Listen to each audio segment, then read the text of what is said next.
Bonjour à tous, je suis heureux de vous retrouver pour un nouveau live. Aujourd'hui, nous avons pris de la hauteur, nous sommes ici à la Vierge de Vermus. Nous avons emprunté ce matin le GR65, le mythique chemin Saint-Jacques-de-Compostelle qui est emprunté chaque année par des milliers de pèlerins. Nous sommes situés entre la commune d'Espalion et la commune de Saint-Côme-d'Olt. Je vous conseille cette petite promenade que vous pouvez également réaliser en famille. On vous mettra la petite trace GPS pour ceux que ça intéresse. Un point de vue extraordinaire. Et on va profiter aujourd'hui pour vous présenter les paysages de notre territoire. Pour cela, aujourd'hui, nous avons notre collègue Delphine, chargée de mission paysage et responsable de Terra Memoria. Delphine, bonjour. Bonjour Sébastien. Delphine, alors aujourd'hui nous sommes ici donc sur un point de vue à la Vierge de Vermus. Derrière nous donc nous sommes sur la vallée du Lot. Est-ce que tu peux nous expliquer un petit peu ces paysages, parce que je pense que c'est intéressant d'expliquer comment ils se sont constitués et qu'est-ce qui crée cette magnifique vue ici à la Vierge de Vermus. Oui, exactement. On est ici sur un point de hauteur puisqu'on est sur de la roche basaltique. Donc on est en hauteur sur la vallée du Lot. Donc cette vallée du Lot, c'est une zone de transition, on va dire, entre les plateaux calcaires qui sont au sud et le massif de l'Aubrac qui est au nord. Alors cette vallée, elle est très importante. Pourquoi le Lot s'est implanté ici? C'est qu'en fait, au niveau du bassin d'Espalion, on se trouve au niveau d'une faille, la faille de Villecontal ou faille du Quémar. Et il y a plus exactement un faisceau de cassure et sur laquelle, lorsque le plateau était beaucoup plus élevé, il faut imaginer il y a 20 millions d'années, on avait quelque chose de tout plat sur lequel circulaient en fait des anciens cours d'eau. Et bien, le Lot a suivi cette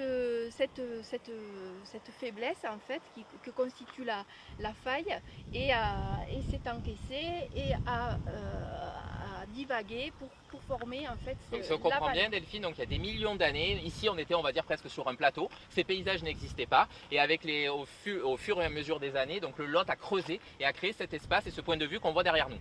Tout à fait. Alors là, il a creusé pourquoi? Tout simplement parce qu'ici, au niveau du bassin d'Espalion, on se trouve sur des roches sédimentaires, donc des roches qui sont assez friables, donc des rougiers, les grès rouges du Permien, et des calcaires.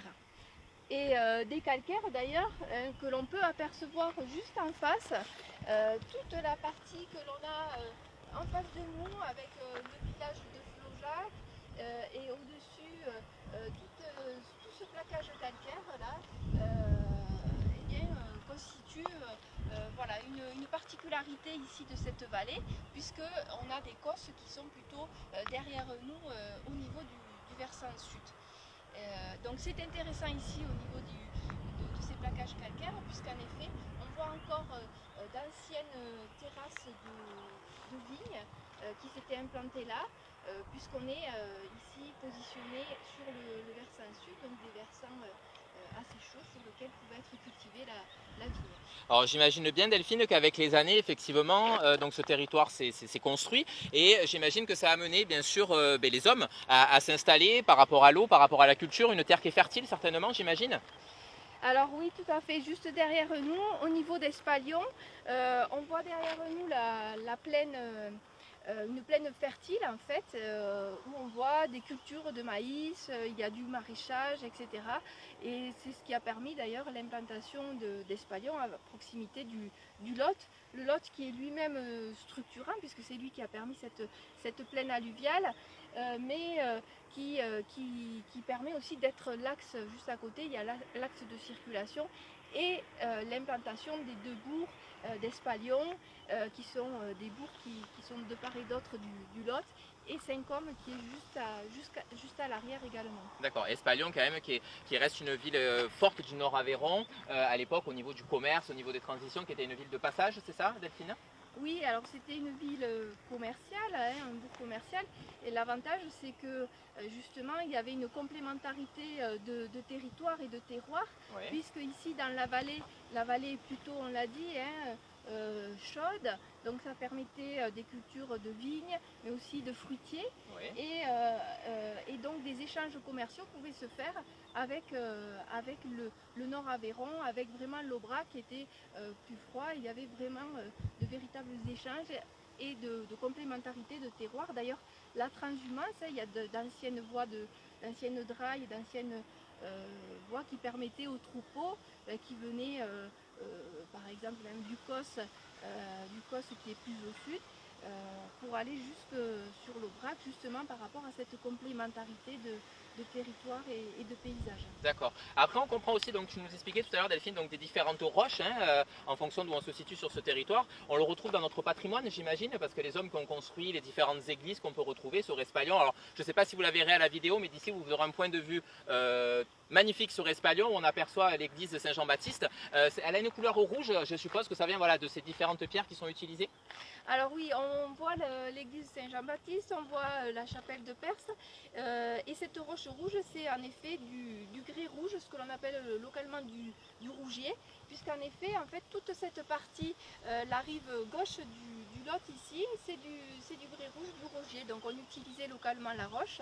Et au-delà, même si vous vous baladez dans Espalion, vous verrez, plus que de la roche rouge, vous verrez des bâtiments où il y a vraiment une mosaïque de roches, du basalte, du calcaire, du rougier.